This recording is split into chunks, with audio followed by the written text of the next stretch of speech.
News Kurnool జిల్లా కొండజూటూరు నివురుగప్పిన నిప్పులా ఉంది. గ్రామంలో అడుగడుగున పోలీసులే కనిపిస్తున్నారు. ఊర్లోకి వెళ్లేదారిలో 2 పోలీస్ పికెట్లను ఏర్పాటు చేశారు. అనధికారికంగా గ్రామంలో 144 సెక్షన్ నడుస్తోంది. ఏ సమయంలో ఏం జరుగుతోందనే ఉద్రిక్తత గ్రామంలో కనిపిస్తోంది. నానో కెమికల్ ఫ్యాక్టరీ ఏర్పాటును వ్యతిరేకిస్తూ గ్రామస్తులు ఆందోళన తీవ్రతరం చేయడం, సురేఖ అనే మహిళ ఆత్మహత్య చేసుకోవడంతో గ్రామంలో ఉద్రిక్త వాతావరణం నెలకొంది.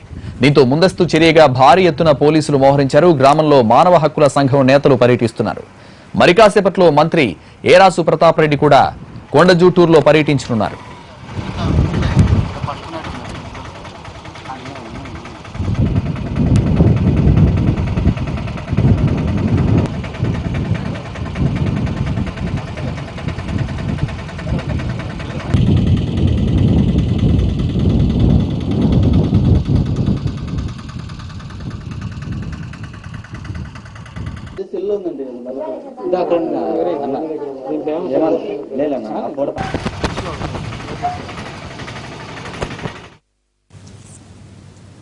కొండజూటూరు గ్రామంలో నానో కెమికల్ ఫ్యాక్టరీ ఏర్పాటుకు అనుమతితో పాటు ప్రభుత్వం కొంత భూమి కూడా ఇచ్చింది. దీంతో ఫ్యాక్టరీ ఏర్పాటుకు ప్రయత్నాలు ప్రారంభమయ్యాయి. కానీ కెమికల్ ఫ్యాక్టరీ ఏర్పాటును కొండజూటూరు గ్రామస్తులు తీవ్రంగా వ్యతిరేకిస్తున్నారు. రసాయనాల కంపెనీ వలన సమీపంలోని రిజర్వాయర్తో పాటు తమ భూములు కలుషితమవుతాయని ఆందోళన వ్యక్తం చేస్తున్నారు. 3 నెలలుగా ఆందోళనలు సాగుతున్నాయి.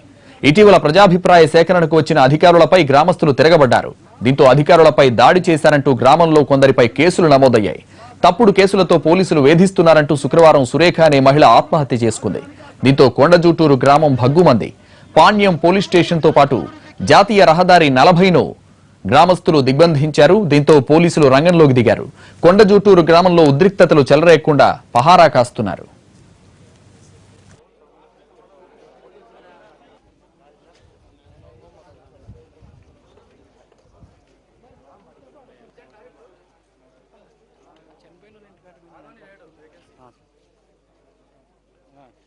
లేట్